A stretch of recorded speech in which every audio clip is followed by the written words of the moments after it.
الله أكبر السلام عليكم ورحمة الله وبركاته.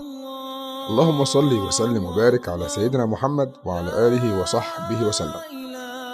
لو أول مرة تشوفنا يا ريت تشرفنا بالاشتراك وتفعل زر الجرس عشان يوصلك كل جديد. موعد أجازة عيد الفطر المبارك 2024.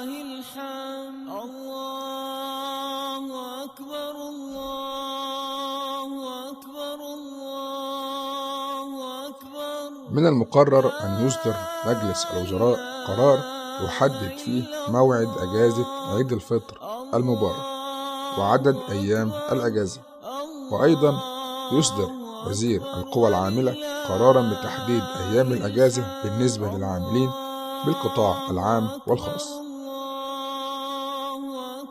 حيث يتساءل الكثير من المواطنين عن موعد أجازة عيد الفطر المبارك 2024، والذي بات يفصلنا عن أول أيامه حوالي أسبوع تقريبا. ومن المقرر أن تبدأ أجازة عيد الفطر المبارك بداية من الأربعاء 10 إبريل 2024، وهو موعد أول أيام العيد وفقا للحسابات الفلكية،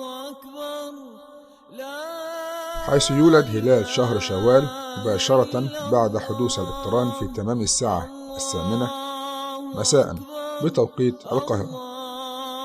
ويلاحظ أن الهلال الجديد لن يكون قد ولد بعد عند غروب الشمس في مدينة القاهرة،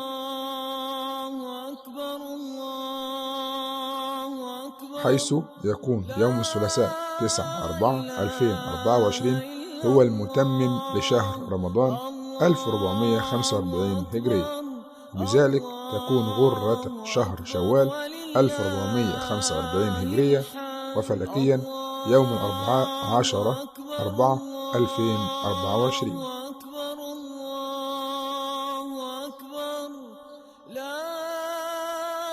لو أول مرة تشوفنا يا ريت تشرفنا بالاشتراك وتفعل زر الجرس عشان يوصلك كل جديد. دمتم في رعاية الله وأمنه، والسلام عليكم ورحمة الله وبركاته.